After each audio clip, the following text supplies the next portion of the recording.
Nessa semana, Renan Santos foi a uma sabatina no SBT News e foi questionado sobre uma das principais pautas de sua campanha, a segurança pública. O que ele propõe para combater a criminalidade? Confira.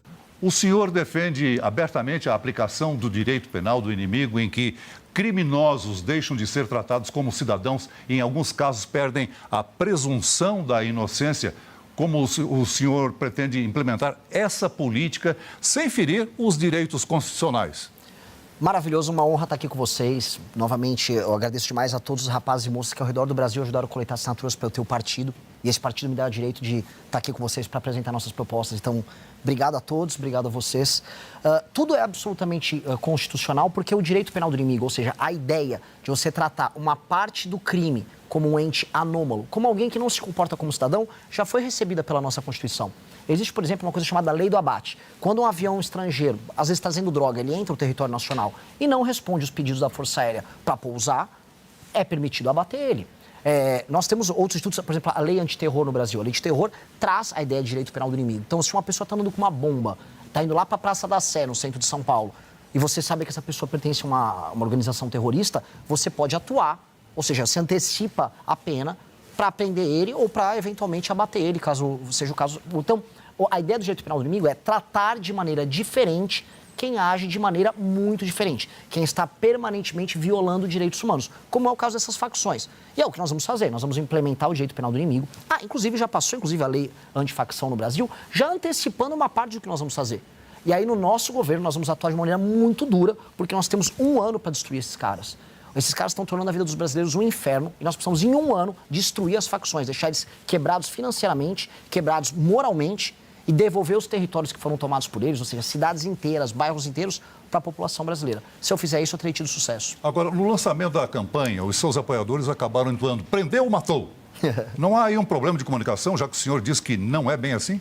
É que assim, a ideia do prendeu ou matou surgiu quando um rapaz, acho que foi um empresário, estava no Parque do Povo, que é um parque que tem aqui em São Paulo, e ele foi assaltado, tomaram o celular dele, e no exato momento que ele entrega o celular pro bandido, o bandido dá um tiro nele e mata. Ou seja, eu fiquei com muita raiva, eu falei, o que eu faço com um sujeito desses? Eu vou recuperar um bandido desses? Não. O destino dele é prender ou matar. Porque é verdade, diante de um assalto armado, o que você pode fazer? A única coisa justa, séria, a se fazer com um cara desses é ou levar ele preso para ficar muito tempo na cadeia, ou ele morrer. Uma pessoa fala, não, Renan, mas ele pode tomar um tiro da polícia e apenas se machucar. Tudo bem, ele vai se machucar e depois ele vai ser levado para prisão. Agora, não pode ter terceira opção. Hoje, no Brasil, a gente viu prender ou soltou. O bandido vai preso, fica um pouquinho na cadeia e termina solto. Um cara que agride a esposa, a namorada, acaba detido, volta solto. Uma pessoa que pratica crimes sexuais com uma criança, pega uma pena pequena e volta solto. A pessoa, se ficou presa cometendo esses crimes que são atrocidades, elas precisam ficar presas de verdade. E quando resolverem enfrentar a polícia, usar arma contra a polícia ou contra qualquer cidadão, a polícia tem o direito sagrado de apontar a arma para aquele vagabundo e fazer ele se tornar uma massa de carbono disforme. Agora, outro ponto importante é a construção de superpresídios. Qual será o custo disso? Como é que será pago a construção disso? E o que garante que inocentes jovens da periferia não sejam mortos ou presos por engano? Olha, hoje, mortos por engano, eles já estão sendo. Um menino na periferia que é assaltado, às vezes ele toma um tiro do bandido, como acontece diariamente. A maior parte das pessoas que morrem nas mãos do crime organizado, em geral, são rapazes negros, pardos, e, em geral, de bairros periféricos e regiões pobres do Brasil. As estatísticas mostram isso. Então, já está acontecendo isso. Essa pessoa já está morrendo nas mãos do crime. Agora, ela vai ter a certeza de que o Estado vai agir para proteger ela. Nós nunca podemos garantir 100% que, numa guerra, não haverá uma pessoa inocente que pode sofrer, porque sempre acontece. Agora, hoje a única certeza que a gente tem é que a pessoa inocente vai sofrer. E a única certeza que o bandido tem é que ele vai ficar tranquilo. A gente vai inverter esse jogo. Se você é o bandido, você vai acabar morrendo, eventualmente, ou vai ficar preso por muito tempo. É só isso. Sobre o presídio, que é uma ótima pergunta. Nós vamos gastar cerca de 2 a 3 bilhões de reais construindo as vagas que nós precisamos. O Brasil precisa de 300 a 500 mil vagas de presídio, novas. Até porque eu quero respeitar os direitos humanos, como fica falando, tem um programa Pena Justa agora. Vai ter um presídio, o cara vai ficar na cela dele, quieto por muito tempo.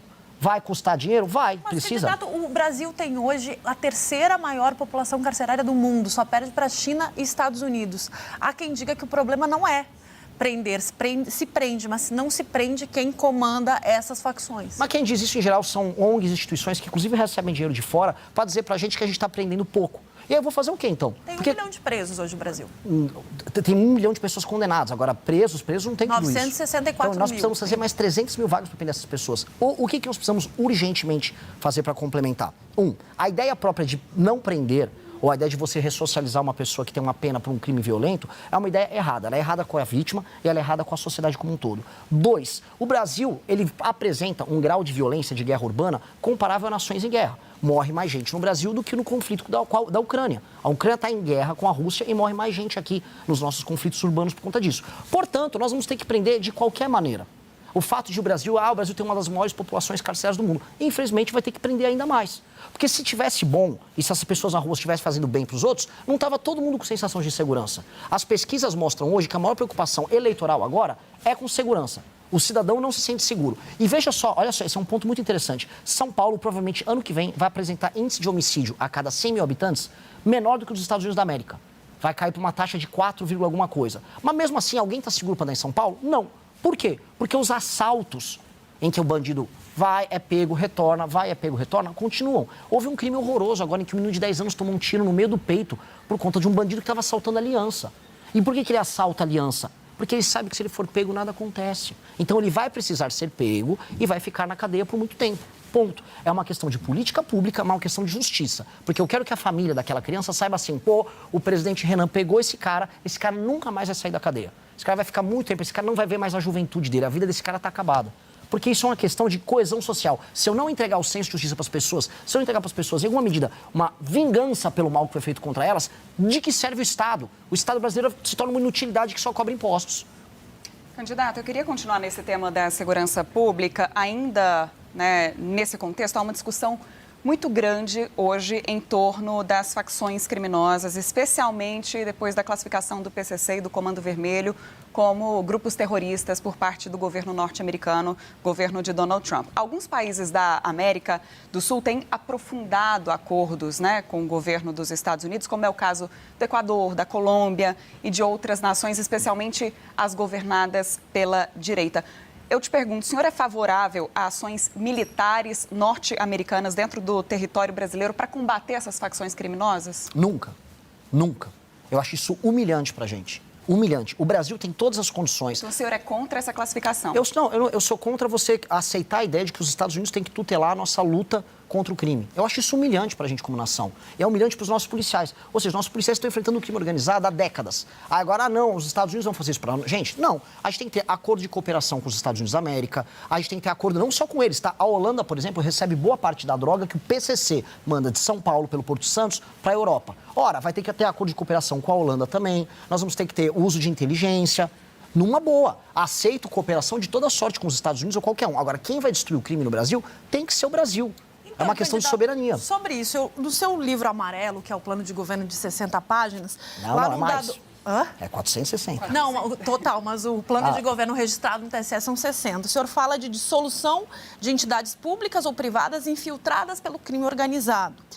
Essa dissolução de entidades públicas, a provocação dessa pergunta é a seguinte: a gente tem hoje, a maioria dos crimes, quando a gente relata as facções, tem... até o estagiário do Ministério Público aqui de São Paulo repassava informação para a facção criminosa.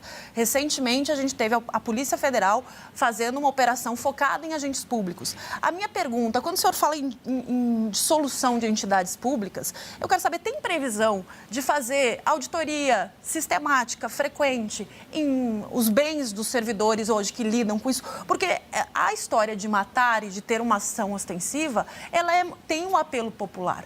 Agora, o crime só é organizado porque tem o aval estatal.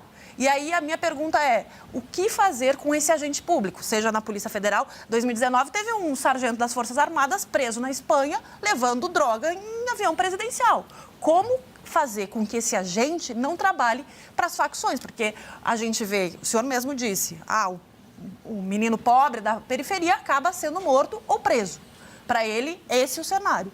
Agora, como combater a corrupção estatal desses agentes públicos? Antes de tudo, o menino pobre da periferia, antes ele é morto pelo crime organizado. E ele está morrendo todos os dias nas casas. Hoje no Brasil morre coisa de 90 a 100 pessoas. Exato. Todos os dias. A maior parte das pessoas que morrem são meninos negros da periferia. Ele já está morrendo ali na mão deles. Só para clarificar. 2, a ideia de você dissolver ou intervir, você fazer uma intervenção em entidades privadas ou públicas que estão envolvidas no crime organizado, não é que eu vou, por exemplo, dissolver o Ministério Público de São Paulo se há um promotor fazendo parte de uma facção. A PM de São Paulo, por exemplo. A PM de São Paulo tem inúmeros casos reportados em que recentemente. membros da polícia passam informações para o PCC. E essas pessoas têm que ser enquadradas, essa é a ideia do direito penal do inimigo, como membros infiltrados da facção. E tem que ser punidas exemplarmente, porque a autoridade pública que está traindo, um policial em especial, a sua farda, o seu juramento, para atrair a população e jogar de acordo com o bandido, ele é pior do que o bandido. Mas qual é a punição? Esse sargento das Forças Armadas foi condenado recentemente a 3 anos de prisão e foi absolvido do caso de lavagem de dinheiro. Mas aí estamos concordando no mesmo ponto. As punições no Brasil são muito baixas, são muito pequenas. Mas como atingir esse agente público? A partir do momento que você tem o direito penal do inimigo, em que o ato de pertencer à facção, ou seja, você tem uma conexão com a facção, aumenta as punições, ele já vai estar sendo enquadrado num novo tipo de punibilidade. Porque esse é o elemento. A partir do momento que, saindo não só desse agente público, ele, um policial que está ajudando uma facção, ou um membro, por exemplo, de um fundo privado que está lavando o dinheiro do PCC, se ambos forem enquadrados, ambos vão incorrer no pertencimento à facção. E o direito vai funcionar de maneira diferente para eles. E precisa ser assim. É similar ao que acontece com a Itália na lei antimáfia, em que se você está enquadrado como um agente público que está dentro da estrutura da máfia, o Estado vai poder ir com especial força para cima de você. Aí, no exemplo do que está no nosso programa Livro Amarelo, municípios inteiros já estão na mão hoje do crime organizado. Cito um município, Santa Quitéria, no Ceará, em que o prefeito usou o Comando Vermelho para participar das eleições. Eventualmente, nós vamos precisar fazer uma intervenção federal em Santa Quitéria. Vamos dar um nome para um outro estado aqui, até para dar uma polêmica. Rio de Janeiro. Em que instância do Rio de Janeiro não há presença do crime organizado? Mas aí tem a Polícia Militar, porque... mas eu cito a Polícia Militar, mas vamos citar também a Assembleia Legislativa do Rio de Janeiro. Mas como acabar com essa corrupção da Polícia Militar? A capacidade de investigação, o Estado vai ter que investigar. O problema é que a infiltração no Rio de Janeiro foi gigantesca. Ela acontece na Polícia Militar, sim. Ela também acontece na Civil, menos, mas sim. Ela acontece no Legislativo, muito. Dizem que está acontecendo também no Judiciário. E aí onde você vê o grau de degradação que tem a ver com a tua pergunta. O governo inteiro do Rio de Janeiro foi dissolvido. A política de Janeiro está podre.